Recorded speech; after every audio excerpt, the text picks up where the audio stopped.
Olá, tudo bem? Eu sou o Marcos e tenho mais uma dica de amigo da cultura para você.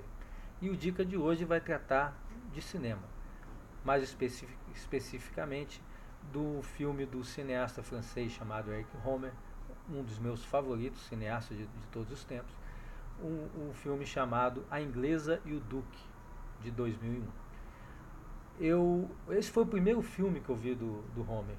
Eu assisti logo depois que eu soube da morte dele. Então, a primeira vez que eu ouvi falar do Eric Homer foi no dia que ele morreu, através de uma coluna do João Pereira Coutinho, tratando da obra desse cineasta e recomendando vários filmes. Eu fiquei, não foi exatamente do Coutinho, mas uma das colunas que eu li na época de alguma outra pessoa na internet falava que o melhor filme que ele já tinha visto sobre a Revolução Francesa era justamente A Inglesa e o Duque. Eu fiquei curioso, já tinha visto na locadora que existia esse filme e aluguei o DVD e fui assistir. O filme realmente é deslumbrante, é um filme diferente, então ele vai focar muito na questão dos primeiros tempos após a Revolução e na face mais cruel da Revolução. A Inglesa e o Duque, os dois personagens do título, a inglesa é a Grace Elliott, na verdade foi uma personagem real, o filme é baseado nos diários dela, que era uma aristocrata inglesa que estava em Paris na época da Revolução. E ela tinha um relacionamento de amizade com o duque do título, que é um duque francês, e que foi um aliado de primeira hora da Revolução. O duque acreditava que aquele movimento encarnava o povo francês, que era, que era um movimento justo, já que a aristocracia e a realeza estavam traindo o povo francês. E a Grace Elliott, nos diálogos com o duque, ela mostra que aquilo não ia acabar bem, porque um movimento que tinha propósitos tão sublimes não podia estar usando aqueles métodos violentos que estavam sendo feitos e que não havia uma possível acomodação entre uma parte da aristocracia e esse movimento revolucionário. Eles acabariam sendo engolidos de alguma forma. Já o Duque acreditava que ele, por estar do lado da revolução, poderia, de certa forma, controlar a revolução e fazer uma renovação que ele considerava necessária. Então ele vai tratar muito dessas questões e dessas discussões pós-revolução francesa.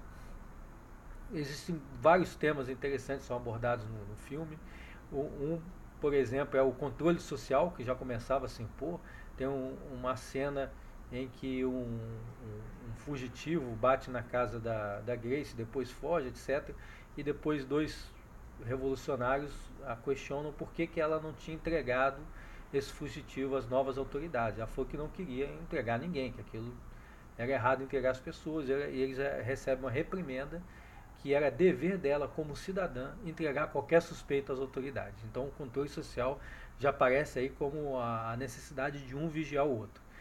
A natureza da revolução também fica bastante exposta, a natureza violenta, então o filme vai mostrar muito, tem sempre um terror latente, algo que pode acontecer a qualquer momento, tem uma parte na carruagem que ela é cercada pela multidão, então tem essa parte também da natureza. A mediocridade também aparece, tanto na figura dos juízes como dos novos policiais, se é que nós podemos falar assim, são pessoas absolutamente medíocres, que não têm a menor noção e concepção do que seja justiça e estão lá aplicando a justiça de qualquer jeito. E, sobretudo, sobre a mentalidade revolucionária. Né?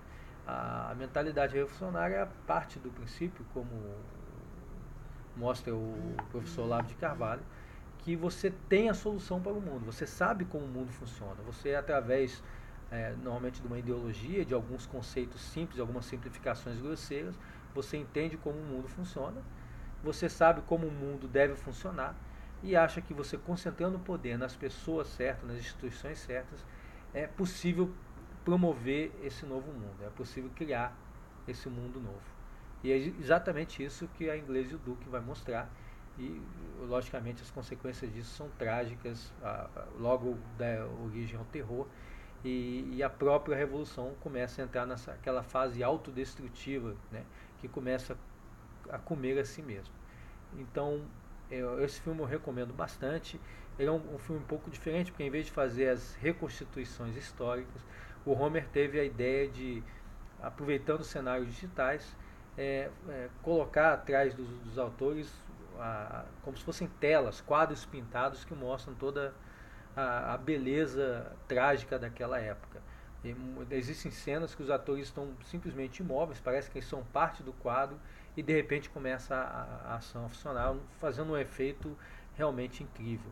O Eric Rohmer foi um cineasta inovador em muitos aspectos, uma pessoa de uma cultura ímpar, uma cultura filosófica absurda, que através dos seus filmes ele conseguia mostrar todas essas nuances da vida humana e da personalidade das pessoas. E esse filme é um pouco diferente porque ele não baseia tanto em diálogo como a grande maioria dos seus filmes.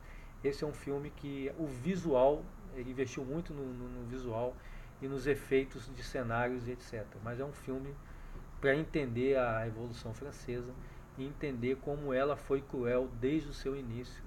E na verdade eu considero que a Revolução Francesa ela abriu uma caixa de Pandora que a partir daí movimentos tentavam imitá-las, inspiradas nelas, só geraram morte, destruição e muita tristeza na Terra.